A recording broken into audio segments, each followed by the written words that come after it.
Hola, buenas tardes. Ya inicié la grabación de la sesión para comenzar la discusión de hoy. Ya hay más de la mitad de ustedes en el aula. Vamos a esperar a ver si, unos minutitos, a ver si se incorpora los que faltan para comenzar la discusión del tema de esta semana. Buenas tardes, doctor. Hola.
Bueno, vamos a iniciar con la conversación sobre el tema de la semana, que era la evaluación, clasificación y manejo de los niños con problemas de oído, especialmente enfocado hacia la otitis media.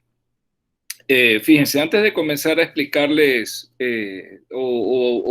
resolver sus dudas, sí quiero conversarles un poquito más que aquí sí, pues la ciencia, las evidencias se las puse en la clase y en la infografía que les compartí sobre el tratamiento y la conducta expectante, pero más que todo compartirles un poquito de la experiencia. Miren, la, eh, uno veía con mucha frecuencia muchos artículos por allá por los años 80, 90, iniciando, incluso en los 2000, la primera década de los 2000, como que la otitis media era algo muy frecuente en los Estados Unidos y en algunos países de Europa. Y no era la experiencia de uno acá, o sea, uno sí veía una otitis media, pero no con esa cantidad de casos que uno veía, que ellos publicaban allá en Estados Unidos, de que era un problema muy frecuente y todas estas cosas, ¿no?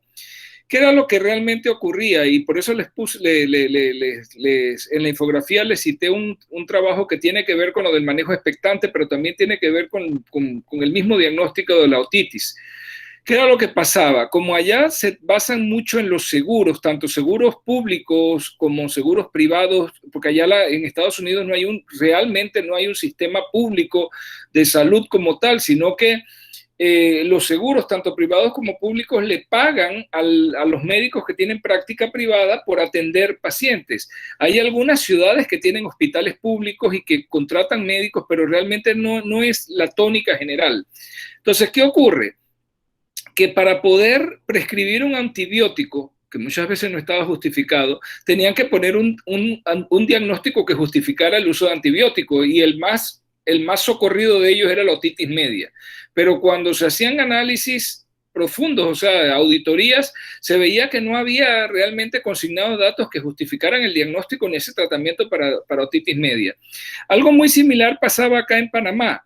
Acá en Panamá, ese tema no lo hemos visto todavía, es el que viene la otra semana, pero acá en Panamá le mandaban antibióticos al niño porque tenía infección de las glándulas y le mandaban eso a niños de un año y medio, 2 años. Vamos a ver la otra semana que para poder pensar en problemas de faringoamigdalitis bacteriana, tienen que ser niños de más de 3 años, es decir, no es frecuente, digo, no es un diagnóstico en niños pequeños, bien pequeñitos. Entonces, ¿por qué se hacía ese diagnóstico? De que tiene la garganta roja, era para justificar ponerle antibiótico. Realmente la otitis media, en mi experiencia personal, no es una infección tan frecuente. No era, pues cuando yo era residente, pediatra joven, yo la veía, sí veía otitis media, pero no era tan frecuente como dice la literatura. Y ahora, con la vacunación contra estreptococo neumonía y la vacuna, ya sea la 13 valente o la de 10 valencias, es mucho menos frecuente todavía la otitis media. Es muy raro que uno vea una otitis media en la consulta, pero sí se sigue viendo, sí se ve de vez en cuando. Por eso es importante que ustedes la tomen en cuenta y sepan diagnosticarla. Y es parte del diagnóstico diferencial, sobre todo en niños pequeños, menores de 1 año, que les vienen con fiebre y quizás un poquito irritables, con malestar general, y que ustedes piensan, bueno, fiebre sin foco, cuidado, que sí puede tener foco, hay que hacer la otoscopía. Y ese es el otro mensaje. Para poder diagnosticar, para poder clasificar que el paciente realmente tiene o no tiene un problema de oído, o podría tener, por ejemplo, una otitis externa y descartarla antes de pensar en otitis media, es necesario que hagamos otoscopía. Si bien es cierto el tema del procedimiento de otoscopía no es de pediatría, sino de otorrinolaringología, pero fíjense que les puse bastante sobre eso, porque es importante hacer el diagnóstico otoscópico ya sea de una otitis externa o de una otitis media. Y no es tan exigente el diagnóstico. Para nosotros, o sea, para los pediatras como especialistas, sí se exige que uno tenga que lo ideal es que uno tenga un otoscopio con capacidad de insuflar aire para ver si hay movilidad del tímpano, no hay, eso se llama otoscopio neumático, con capacidad de insuflar aire para ver si hay movilidad o no del tímpano, que es un otro criterio que uno usa, pero para el caso de ustedes, yo no pienso que deben llegar a tanto. Simple y sencillamente con tener un buen otoscopio, con una buena iluminación, y que ustedes detecten en un niño con fiebre y que ha estado inquieto, irritable, si es chiquito, o ya más grandecito, se le queja, se agarra la oreja y le dice ya a un niño más grande que le duele el oído y que no pudo dormir, la mamá le dice no puedo dormir con el dolor de oído, usted tiene que estar en capacidad de hacer una otoscopía y examinar ese conducto auditivo externo y el tímpano.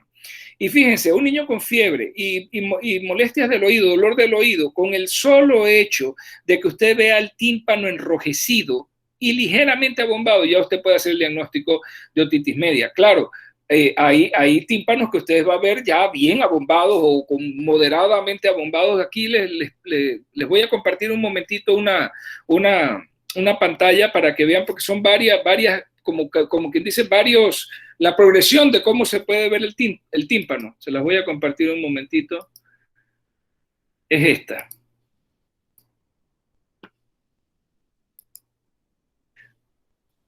Ahí se puede ver. La primera, la A, es el tímpano normal. Así ve uno un tímpano normal, brillante. Se ve esto que está aquí en el medio, es el cono luminoso, es el reflejo que hace el tímpano de la luz del otoscopio. Y ven que no se ve líquido allá adentro ni nada, lo que se ve es el huesecillo, el mango del martillo ahí, el uncus, que es como un ombliguito que se hace aquí donde se inserta el martillo. Fíjense en la segunda ya uno ve hiperemia de la membrana timpánica y dice ahí que está levemente abombada la membrana. Quizás sea difícil ver la abombada, pero uno sí ve una membrana timpánica eritematosa. Si uno ve eso y el niño tiene fiebre y dolor de oído, uno ya puede hacer el diagnóstico de otitis media. Pero fíjense esta de acá, la C, ya aquí sí se ve, ya aquí es clarito que ese oído está abombado y que ahí hay contenido líquido, ese tímpano, perdón, y que hay contenido líquido ahí, contenido espeso que puede ser pus en el oído medio. Y miren la última, esta está completamente abombada, esa membrana timpánica, ahí no hay dudas. Pero no es necesario ver esta o esta, con que vean un enrojecimiento y el niño tiene fiebre y tiene dolor de oído, ya usted puede hacer el diagnóstico de otitis media. Entonces, esto es lo que se las pongo nada más para que vean la importancia de que hay que hacer el diagnóstico de otitis media. Entonces, Lo importante aquí es que hay que, y lo van a aprender cuando vean otorrino, cuando den otorrino, tienen que aprender a hacer otoscopía, tienen que, eso es dominio, es técnica manual, es una habilidad motora, motriz más que todo. ¿Por qué? Porque es saber sostener bien el otoscopio, traccionar un poquito la oreja del niño para que se rectifique un poquito el conducto auditivo y poder ver bien, y utilizar, como dice en la clase, el conito de otoscopio más grande que pueda utilizar y que quepa en el conducto para poder ver bien, porque si uso uno muy chiquito no voy a lograr ver bien. Entonces esa es la importancia en el diagnóstico de la otitis, hacer una buena otoscopía y dilucidar si se trata de una otitis externa, porque también duele, la otitis externa duele y bastante, o es realmente una otitis media y entonces tratarla. Y la otra parte entonces de tratarla era lo que les compartí, la infografía, que hoy en día se acepta que no todos no todos los casos de otitis realmente requieren tratamiento antibiótico, que algunos van a mejorar aún sin tratamiento antibiótico. Pero el punto está en que para poder dejar a un niño con otitis media sin antibióticos, ahí en la infografía yo les puse cuáles eran los requisitos: que los papás estén en suficiente capacidad de entender lo que yo les estoy explicando y de tomar decisiones y acciones en caso de que sea necesario, que haya accesibilidad, es decir, que vivan cerca de la instalación de salud y que puedan regresar si el niño no mejora o empeora, para revisarlo, cómo sigue y todo eso, que yo pueda garantizar, que en este caso sería darles una receta para que ellos la surtan en caso de que la necesiten, y tener la confianza de que ellos realmente lo van a hacer eso, y no que van a salir del centro de salud de una vez a comprar el antibiótico y comenzar a dárselo. Para eso mejor no hago ninguna conducta expectante y le digo dele el antibiótico. O sea, hay muchos factores. No es que a cualquier niño yo lo voy a dejar sin antibiótico. Si vive lejos, si es una familia donde los papás no tienen esa capacidad para entender lo que yo les estoy explicando, de que no les voy a dar antibiótico, pero que si el niño no mejora o empeora, hay que dárselo, es mejor comenzar el antibiótico de una vez. Familias muy pobres y que se lleven el antibiótico del centro de salud y que se lo comiencen, porque no va a tener uno el control real de que ese niño va a regresar si no evoluciona bien, o que va a tener algún tipo de problema si yo no le dejo el antibiótico de una vez. Entonces son criterios muy estrictos para poder tener esa conducta expectante, pero se puede hacer. Si en algún momento ustedes se encuentran con una mamá cooperadora, una mamá que entiende bien, que usted le explica, bueno, mire señora, y otra cosa, que el cuadro no sea severo, y mire que los datos de severidad están bien explicados ahí: fiebre de 39 grados centígrados o más, que el dolor sea muy intenso y que lleve más de 48 horas, ya eso hace que usted tenga que dar el antibiótico de salida. No puede tomar la conducta expectante. Nada más si el cuadro es leve y una persona, una mamá que coopera, que entiende, que vive cerca, incluso que tiene carro y le es fácil, si el centro de salud está cerrado, llevar al niño al hospital o al día, etcétera. O sea, hay condiciones que tenemos que seguir para poder hacer eso. Pero lo importante, lo más importante aquí es lo que les decía, el diagnóstico. El diagnóstico es sumamente importante, y pues entender que la patología, la otitis media, en la medida que hemos mejorado nuestro esquema de vacunación y que contamos con mejores vacunas, se ha vuelto cada vez una patología menos frecuente. Entonces vamos a ver qué dudas les quedan de la clase o de la infografía sobre la conducta expectante, o qué cosas quieren aportar, o qué quisieran ampliar un poquito, y abrimos el tema a discusión.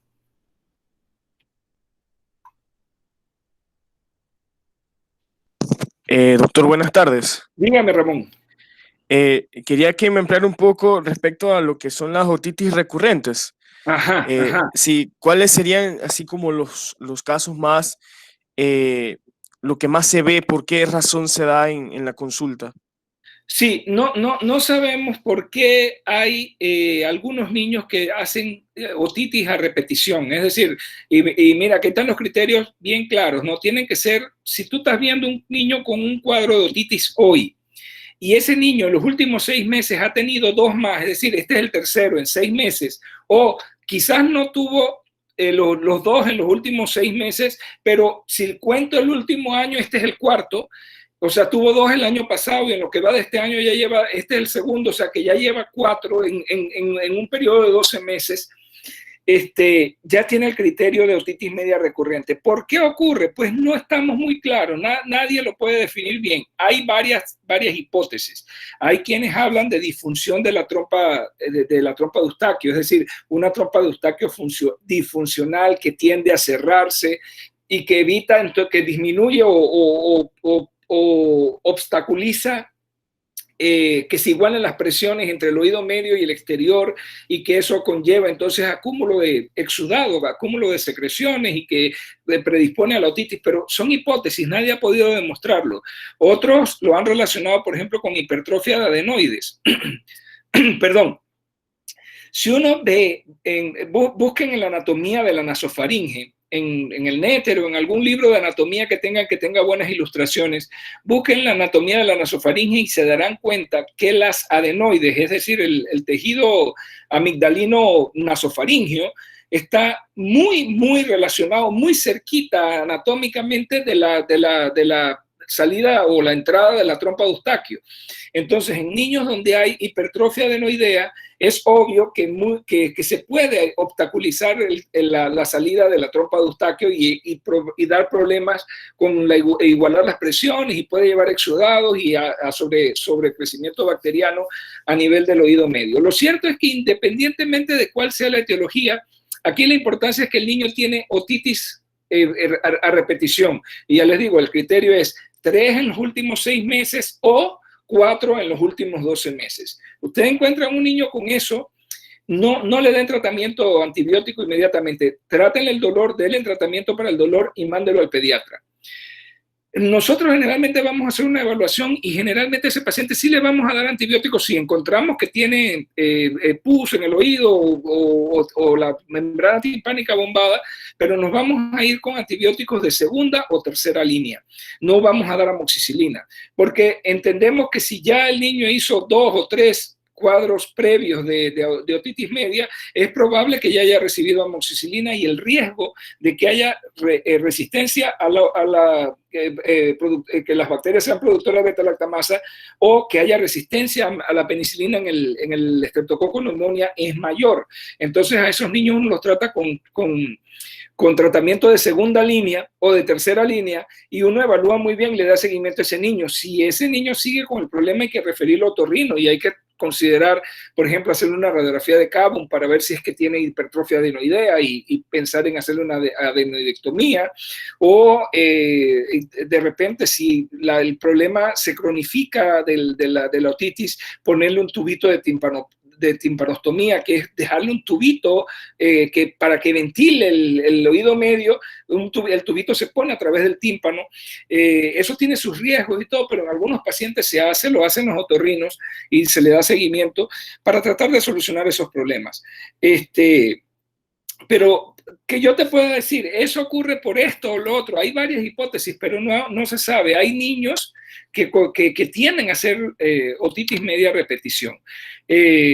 Así que no hay una etiología definida, no te podría indicar, ocurre por esto y lo otro. Ya te digo, las hipótesis son disfunción de la trompa de Eustaquio o hipertrofia adenoidea, que afecta entonces el orificio de salida de la trompa de Eustaquio a la nasofaringe, o incluso niños con problemas de tipo alérgico, rinofaringitis alérgica, rinitis alérgica perenne, que también podrían estar condicionando problemas crónicos a nivel de oído. Todas esas cosas pueden ser, a lo mejor es multifactorial, pero no hay una, ¿cómo decir? No hay una teoría demostrada que uno diga esto ocurre por esto o lo otro. Entonces el tratamiento es sintomático y se aborda de acuerdo a lo que uno encuentra en el niño. Pero lo que sí les digo es que, como está en la presentación, si ustedes detectan un niño con otitis media recurrente, no le den otro ciclo de amoxicilina, mándenselo al pediatra. Eso sí, si está con dolor, denle tratamiento para el dolor. Recuerden que puede ser o acetaminofén o ibuprofén, ya ustedes saben las dosis, y refiéranlo al pediatra, que el pediatra se enrede con eso allá, revise, decida si le da antibiótico o no le da antibiótico, decida si lo manda de una vez al otorrinolaringólogo y le dé el seguimiento a ese caso, que ya ese caso ya es más complicado. Afortunadamente, también los vemos menos hoy en día. Ya no se ve tan frecuente eso de las otitis media recurrentes. En las medidas que hemos visto, que estamos viendo menos otitis media, también estamos viendo menos otitis media recurrente y menos otitis media crónica, que es la otra que da un poquito de problema, porque ahí generalmente tiene uno que usar otros antibióticos ya de segunda o de tercera línea. No sé, Ramón, si te queda claro con esa explicación. Muchísimas gracias, doctor. Sí. ¿Alguna otra interrogante o pregunta? ¿Se entiende bien la infografía de la conducta expectante? ¿No? Ahí está bien explicadito. Dime, Eliezer. Sí, hubo una parte en la explicación de la clase que usted mencionó que el tratamiento es con gotas para el oído. En la de otitis externa. Okay. En otitis externa el tratamiento es con gotas, con antibióticos tópicos, pero siempre volvemos nuevamente a la importancia de la otoscopía. Hagan una buena otoscopía, porque a veces ustedes van a encontrar secreción en el conducto y no era una otitis externa, era realmente una otitis media perforada. Entonces, si le ponen gotas de antibiótico a una otitis media perforada, esas gotas se van a ir al oído medio y eso puede ser deleterio para los huesecillos y para el medio ambiente del oído medio. Entonces, nunca se usan gotas cuando hay una perforación de tímpano o cuando el problema es del oído medio. Las gotas son el tratamiento, las gotas de antibiótico tópicas son el tratamiento de la otitis externa. Así que ahí sí, tener mucho cuidado, hacer una otoscopía, si fue que el niño estuvo nadando, estuvo en la piscina y todo, y viene con dolor de oído, usted le hace la otoscopía y usted se encuentra que ese conducto auditivo externo está edematoso, rojo, pero usted ve el tímpano bien, el tímpano está clarito allá y no hay ningún problema. Entonces, ok, eso era una otitis externa. Ahí no se requiere tratamiento sistémico, se requiere tratamiento local. Tratar de mantener ese oído seco y tratar de, y se le trata con gotas antibióticas. Fíjense que las guías hablan de ofloxacina, pero uno no va a tener en el centro de salud casi nunca gotas, nunca gotas de ofloxacina. Lo que uno tiene en el centro de salud, yo creo que se los mencioné en la clase, son gotitas de neomicina con hidrocortisona. ¿Por qué le ponen en combinación? Porque la hidrocortisona disminuye el edema y la inflamación, el niño se le alivia el dolor. Lo cierto es que son funcionales, pero el problema que tiene la neomicina es que a veces produce sensibiliza la piel del conducto y puede entonces empeorar la cosa, ¿no? Porque produce una reacción de hipersensibilidad al mismo medicamento. Pero es lo que uno usa generalmente y les va bien también.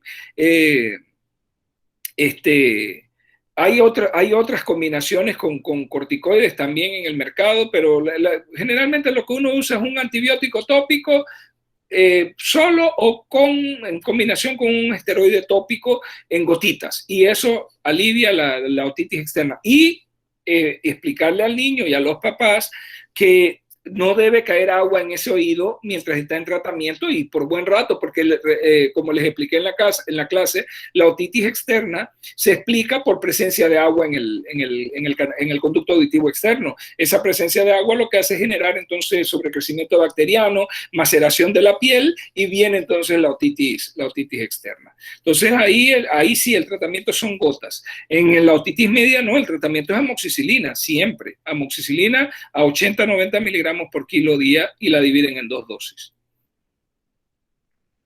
Sí, era precisamente eso, doctor. También usted colocó una infografía desde los 2 meses hacia arriba. Cuando son menores de 2 meses... Es una enfermedad grave. De una vez se refiere. La clase de principio de semestre. Cualquier fiebre en un paciente menor de 2 meses usted lo debe considerar grave. Y así que aunque sea otitis media, eso se considera una enfermedad grave. El tratamiento debe ser sistémico y preferiblemente hospitalario. Por eso es que les puse de 2 a 6 meses. Menores de 2 meses con otitis media, mejor mándenlo al hospital. porque de ahí se puede extender esa enfermedad e incluso el niño quedar con una meningitis o un absceso cerebral. Entonces, esos niños mejor es mandarlos al hospital. Cuando una otitis media en un menor de 2 meses, es mejor mandarlo al hospital. Lo mismo con una diarrea. Entonces, recuerden que el cuadro del menor de 2 meses, ¿con qué se quedaba uno en el centro de salud con el menor de 2 meses? Alguna infeccióncita de la piel con escasas lesiones, que no sean abundantes ni muy diseminadas, y el MUGET, la moniliasis oral. Eso es lo único que se trataba a nivel del centro de salud. Lo demás todo había que referirlo. Entonces, una otitis media en un menor de 2 meses, hay que referirlo. Hay que referirlo y mandarlo al hospital. Urgente. Listo, doctor, gracias. Ok. Hola, doctor, buenas tardes. Hola, Fergie. Yo sí tengo una consulta, doctor, con respecto a la otitis media recurrente, en caso tal de que ya el niño ya la haya presentado por tercera vez en el año, ¿sería recomendable antes de dar el tratamiento antibiótico realizar un cultivo o no es necesario? Por el especialista. Bueno, en un tiempo se preconizaba mucho el uso de la timpanocentesis, es decir, se le mandaba al otorrinolaringólogo. Ese es un procedimiento que tiene sus riesgos, debe ser hecho por el especialista, generalmente lo hace el otorrinolaringólogo. Si el oído no está perforado, con una agujita hacer una punción y extraer pus o líquido y mandarlo a cultivar. Ya hoy en día eso está en desuso, casi no se usa. El tratamiento sigue siendo empírico. ¿Por qué? Porque los estudios que se hicieron epidemiológicos a largo por mucho tiempo de la etiología de la otitis media siempre arrojaban los mismos resultados. ¿Cuáles eran las bacterias que estaban presentes? Neumococo, Streptococcus pneumoniae, que cada vez lo vemos menos o ha disminuido, como les decía, por la vacuna. Hemófilos influenza, pero el no tipable, el no B, porque para los tipo B tenemos vacuna, para los no tipables no tenemos vacuna. Entonces esos están presentes con alguna frecuencia y ahora pues se ve un poco más. Y en menor grado, Moraxella catarrhalis, que también es generalmente sensible a la amoxicilina, pero en algunos casos puede tener ser productora de betalactamasa, al igual que el hemófilos influenza no tipificable. Por eso les decía, ahí entonces, eso no la traten ustedes con amoxicilina, mándenselo al pediatra. Si a ustedes me mandan a mí un caso de otitis media recurrente, yo voy a hacer la otoscopia bilateral, voy a ver el grado de compromiso, y si considero que debo dar el antibiótico, mi disyuntiva está entre o uso amoxicilina, pero con un inhibidor de betalactamasa, que podría ser, por ejemplo, la amoxicilina sulbactam o amoxicilina clavulánico, que son las combinaciones que hay, o me voy al tercer escalón, uso una cefalosporina de tercera generación vía oral, que hay cefalosporina de tercera generación orales. Y con eso, entonces, yo aseguro que aunque el germen tenga producción de betalactamasa, o incluso si es un Streptococcus pneumoniae con cierto nivel de resistencia a la penicilina, yo puedo lograr controlar el cuadro, pero ya esas son decisiones del especialista, ¿no? Generalmente ya no se indica la timpanocentesis a menos que sean cuadros muy graves o muy difíciles de tratar. Se trata así empíricamente, nada más que, como les digo, hay escalones, ¿no? El primer escalón, que es el que ustedes deben usar siempre, es la amoxicilina. Ya a nivel del especialista, entonces viene el segundo escalón, que es considerar, por ejemplo, amoxicilina clavulanato por vía oral, o el tercer escalón que sería útil, o por ejemplo muchos ponen en el segundo escalón la ceftriaxona intramuscular, una sola dosis de ceftriaxona intramuscular a dosis un poquito alta, 50 miligramos por kilo, puede tratar una otitis media por un germen un poquito resistente, pero son decisiones que uno toma dependiendo de lo que uno vea, y ya eso es del nivel del especialista. Para ustedes, nada más recordar, si es una otitis media aguda y el paciente necesita el antibiótico, ok, amoxicilina 80-90 miligramos por kilo, y ese es el tratamiento. Y les va a ir bien. La mayor parte de los niños les va a ir muy bien con ese tratamiento. Sin ningún tipo de problema van a responder bien al tratamiento. Listo, doctor, gracias. ¿Cómo no? ¿Alguna otra duda? Bueno, les pregunto yo ahora, pues, ¿y cómo prevenimos la otitis media aguda? La otitis media. ¿Cómo piensan ustedes que se puede prevenir? Porque no les dije nada de eso en la clase. ¿Cómo podríamos prevenir la otitis media? ¿Qué piensan ustedes? ¿Qué se puede hacer para prevenirla? Buenas tardes, doctor. Casualmente iba a preguntar eso. Ajá. ¿Tienes alguna idea? Porque es muy frecuente y yo diría que más en verano porque los niños están frecuentemente en la piscina. Bueno, pero esa es la otitis externa. En la otitis externa, para prevenirla, se me ocurre que si el niño tiene predisposición, tapones de oído, ahí los venden, pero tiene que ser un tapón oclusivo, es decir, eso tiene diferentes tamaños. Tiene que ser un tapón que ocluya de verdad el conducto auditivo externo del niño para evitar que le entre agua en el oído y haga otitis externa. Eso se usa mucho en los niños que están en clubes de natación o que les gusta estar mucho en el río y toda la cuestión. Puede haber casos de otitis externa, repetición externa, y en esos casos pues me funcionan los tapones de oído para evitar que le entre agua al oído al niño con frecuencia. Pero no tanto me refiero a esa, me refiero a la otitis media. ¿Cómo prevenimos la otitis media? ¿Alguno ha leído de lo que estuvieron, si revisaron algo en otro lado, han leído en algún momento, han visto algo acerca de prevención de otitis media? Nadie vio nada. Ok. Ajá. Sí. Dentro de lo que yo había leído, por lo menos ellos decían que había que promover más que nada la lactancia materna. Exacto. Ajá. Y también evitar lo que era el humo del tabaco porque se veía que había un aumento de la incidencia en estos niños. Leyó súper bien, exactamente, esos son los puntos clave. Mire, no sabemos realmente por qué, pero los niños que toman lactancia materna exclusiva, los primeros 6 meses de vida, o sea, recuerden, los primeros 6 meses debe ser lactancia materna exclusiva y luego la continúan con una alimentación complementaria adecuada. Esos niños tienden a tener muy baja incidencia, casi que nula, de otitis media. Entonces, la lactancia materna es un factor protector. Y la otra es que no solamente es protección de otitis media, sino de cualquier patología respiratoria, bronquiolitis, asma, problemas de rinitis y toda esa cuestión. Evitar el humo de cigarrillo en casa. Y ojo, no es solamente el hecho de que la gente no fume en la casa en presencia del niño, sino que nadie venga después de haber fumado, porque ya hay evidencia de que la gente que fuma trae los químicos en la ropa. Ustedes ven que una persona que fuma y acaba de fumar y llega a una habitación y uno queda, ¿quién está fumando? El olor a cigarrillo se siente, la persona lo trae los químicos y eso le hace daño al niño también.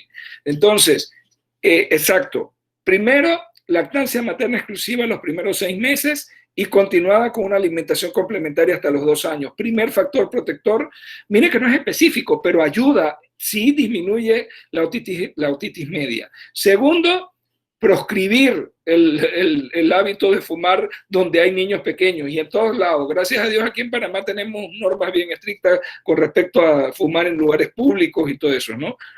Segundo. Tercero, te lo agrego, Rubén, la vacuna de la influenza. La vacuna de la influenza, desde que se está poniendo en los menores de 5 años, todos los años, se ha visto una disminución de casos de otitis media en varios países, en muchos países. Y aquí en Panamá se está poniendo todos los años la vacuna de influenza y se preconiza. Si ustedes ven, cada vez que se hace la campaña, se dice, todo el que acuda al centro de salud solicitando la vacuna se le va a poner, pero estamos haciendo énfasis en los menores de 5 años, en las mujeres embarazadas, en las personas con patologías crónicas y en los mayores de 60. Esos son los grupos de riesgo, como quien dice. Así que el menor de 5 años está incluido ahí. La la vacunación contra influenza regular todos los años disminuye notablemente la incidencia de otitis media aguda.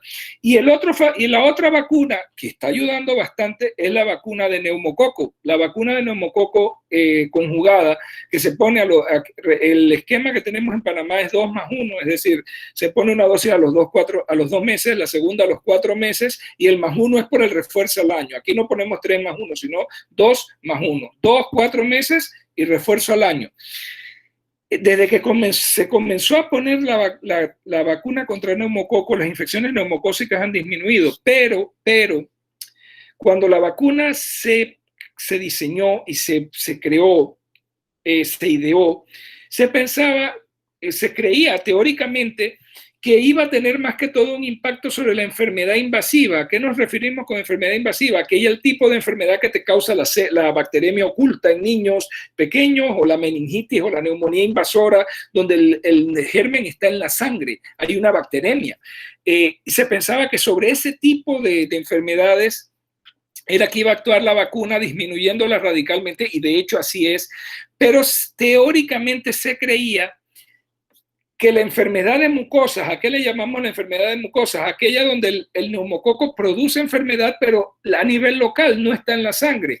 ¿Y a qué le podemos llamar enfermedad de mucosa? A la otitis media, a la rinosinusitis, esa que yo les expliqué del niño que tuvo el catarro y después a los 8 días, 7, 8 días, regresa la fiebre y está con moco y nuevamente, esa es una rinosinusitis aguda.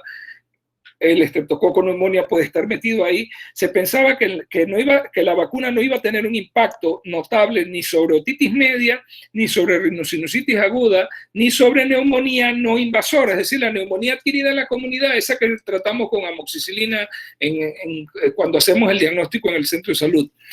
Sin embargo, los estudios post-mercadeo, es decir, la ventaja que tenemos ahora es que con el mejor seguimiento que hay, se pueden hacer estudios post-mercadeo en los países que introdujeron la vacuna.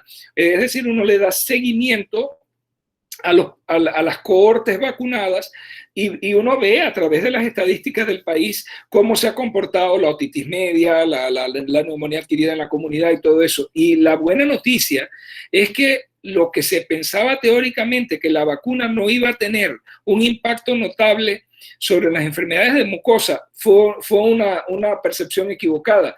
Los estudios postmercadeo hablan de que sí tiene efectos sobre la enfermedad sobre mucosa, es decir, de la enfermedad de mucosa, es decir, la otitis media, la rinosinusitis por Streptococcus pneumoniae y la neumonía adquirida en la comunidad por Streptococcus pneumoniae han descendido. Entonces, si tenemos que hablar de prevención de otitis media aguda, ya Rubén nos dijo los dos primeros: lactancia materna, promover la lactancia materna exclusiva en los primeros 6 meses de vida y luego continuada con una alimentación complementaria hasta los 2 años. Evitar el humo de cigarrillo, y yo te diría, Rubén, y para todos, no solamente el humo de cigarrillo, cualquier tipo de humo. Tenemos problemas también, obviamente no aquí en David, en áreas urbanas, semiurbanas, sino los niños que vienen de la montaña y todo, porque cocinan con leña pero tienen el fogón dentro de la casa. Y la exposición al humo, ahí sí hay varios estudios que hablan de disfunción ciliar de la mucosa respiratoria debido a la exposición a humo. Entonces, tener cuidado con eso, porque la exposición a humo de cualquier tipo, claro, el más deleterio es el de cigarrillo, pero cualquier exposición a humo debe ser evitada. Entonces, la vacuna, ¿cuáles? Sobre todo las vacunas de hemófilos influenza, aunque esa ya es regular, la vacuna de neumococo, que ya también para nosotros es regular, está en nuestro esquema de vacunas desde hace rato, y la vacuna de influenza, que también en los niños menores de 5 años son prioritarios y se le debe aplicar.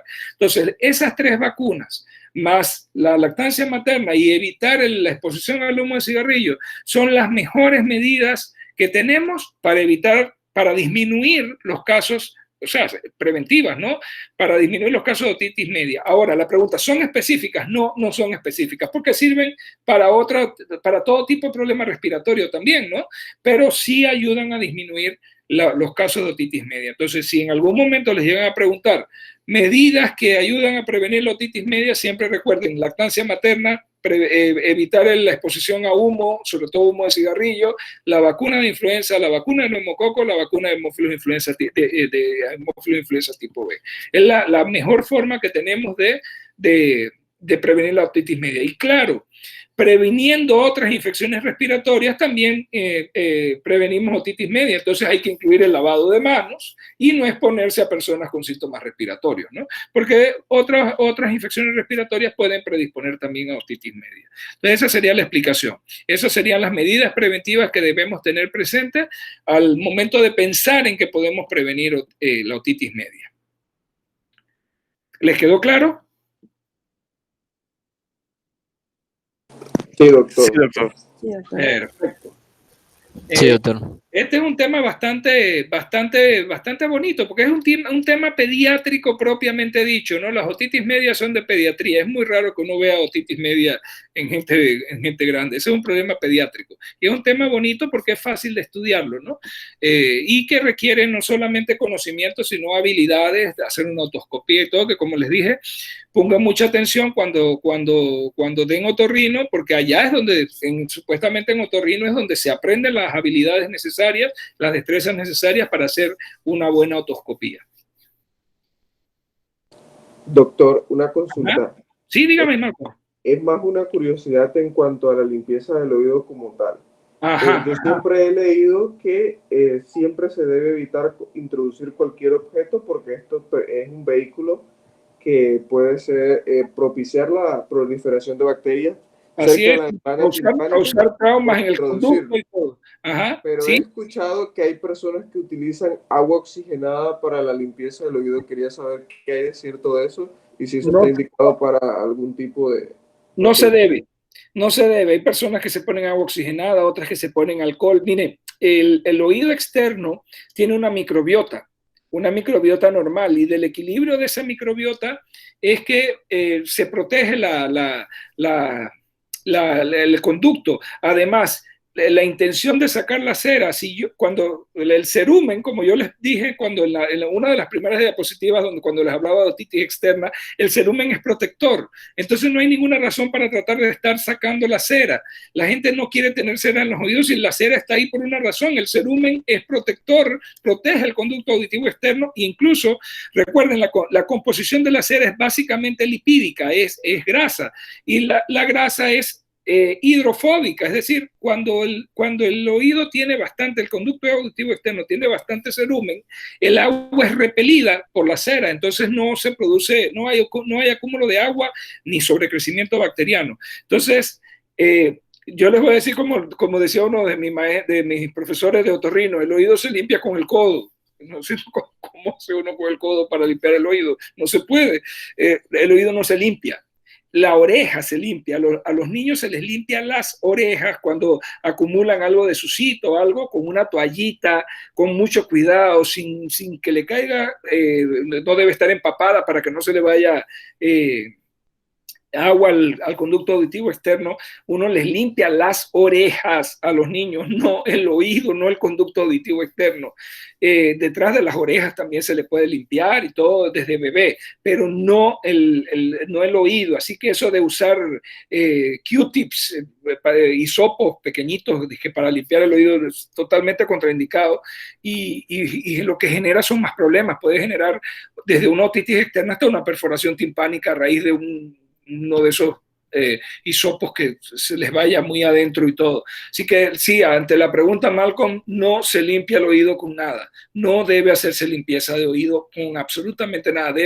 Uno debe hablar en contra de eso. Si las personas, no, que yo le limpio, no le eche agua oxigenada, ni alcohol, ni nada, porque lo que está haciendo es alterándome la microbiota, los gérmenes que deben estar ahí normalmente me los altera, y cuando me altera ese equilibrio, ¿qué va a proliferar? Los gérmenes patógenos, como Pseudomonas en el conducto auditivo externo, como Pseudomonas o estafilococo, ¿no? Entonces hay que ver eso con mucho cuidado. No se limpia el oído con nada, ni se le pone agua oxigenada, ni alcohol, ni nada, absolutamente nada. Está bien, gracias, doctor. Sí, ahí, porque generalmente uno ve o puede leer en cualquiera de estos que hablan de limpiezas de oídos. Difícilmente uno escucha limpiezas de orejas. Que así es como deberíamos decir. Debería decir limpiar las orejas, exactamente. Limpiar las orejas. Sí, eso mismo, así mismo. Bueno, es un buen consejo para cuando estemos aconsejando a los papás, decirle, límpiele las orejas al niño, no los oídos, ¿no? Así es. ¿Alguna otra duda? ¿Algún otro comentario? Sí, doctor. Buenas Dígame, tardes. Karen. Sí, en cuanto a la perforación timpánica que Ajá. ahí se mencionó, que Sí. usted mencionó que esa puede resolver espontáneamente, pero a Sí. la vez se menciona que puede complicarse. Sí, Entonces, también. en este caso, ¿en cuánto tiempo se recupera o en cuánto tiempo mandamos a una reevaluación? O en este caso, si como se complica, mejor lo referimos. Ok. ¿Cómo sería la verdad en ese sería? caso? Buena pregunta. Vamos a ver. Supongamos que le llega un niño, obviamente un niño que ya se perforó, no está ni en su primero ni en su segundo día del cuadro. Probablemente ya está en el tercero o cuarto día del cuadro y por eso se perforó. Estaba abombada esa membrana timpánica llena de pus, eso ahí, y rompió y botó pus. Si usted lo ve y el niño no tiene signos de alarma ni nada, usted puede tratarlo en casa, dele la amoxicilina a la dosis indicada, acetaminofén para el dolor, la fiebre, que debe haber disminuido el dolor después de la perforación, porque es como un absceso cuando lo drenas, disminuye la sintomatología, y ahí es donde se debe usar, ahí sí se puede meter algo en el oído, una gasita en forma como de un conito. Uno le enseña a la mamá es enrollarla que quede como un conito y insinuar dentro del conducto la puntita del conito ese, no es empacar el oído, no, es meterlo un poquito porque la gasa es un tejido laxo y por capilaridad va a absorber la pus y el líquido que haya y la idea es mantener el conducto lo más seco posible, el oído lo más seco posible, que no se quede esa pus ahí. Entonces usted le enseña a la mamá cómo secar el oído, cómo extraer ese exceso de pus y le da el antibiótico y todo. Usted le dice, tráigamelo en 2 días para ver cómo va. En 2 días con el antibiótico debe haber mejorado la fiebre, debe estar mucho mejor y todo. Pero todavía obviamente la perforación no va a cerrar. En teoría, un buen porcentaje, que no es tan alto, es como la mitad, a las 2 semanas debe estar cerrado. Entonces, ¿qué le recomendaría yo? Cite a ese niño a las 2 semanas para ver cómo está y hágale la endoscopía. Si la perforación persiste, refiérselo al pediatra. Porque el riesgo es de que se quede esa perforación y siga supurando. Y ya entonces recuerden, más de 14 días o más, ya es una otitis media crónica, ya no es aguda. Entonces, si a las 2 semanas no está cerrada, aunque usted no vea salida de pus, mándeselo al pediatra, déjese esa decisión al pediatra, que el pediatra lo revise y le dé seguimiento para ver si lo va a tratar como otitis media crónica o va a esperar a ver si la membrana timpánica cierra.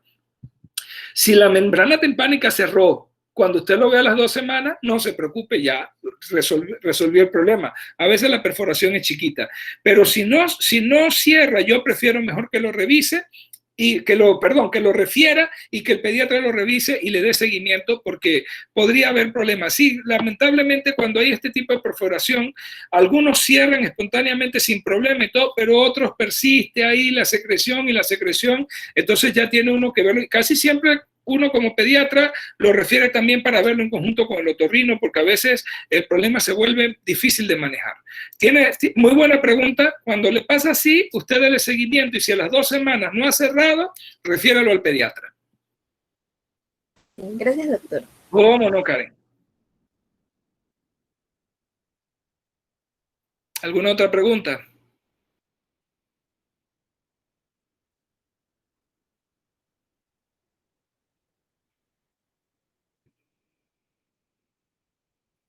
¿Ok?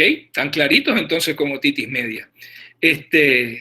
Bueno, quedamos así entonces. La otra semana el tema es problemas de garganta y por estreptococo grupo A. Así que entonces el fin de semana yo les arreglo todo para que el lunes tengan ya todo el material en la plataforma. Quedamos así entonces, pues. Nos vemos entonces la otra semana. Recuerden que cualquier cosa me pueden consultar a través del chat.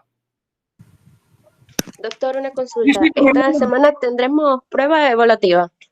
¿Quieren un quiz? no sé.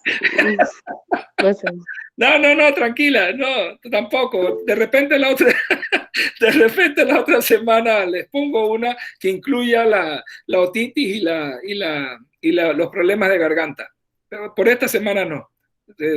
Tranquilos. Nada más sigan estudiando, no recuerden, no acumulen el material. Listo, doctor, muchas gracias. Dele, hasta luego. Hasta luego, doctor. Chao. Buenas tardes, doctor. Buenas tardes. Hasta luego, doctor.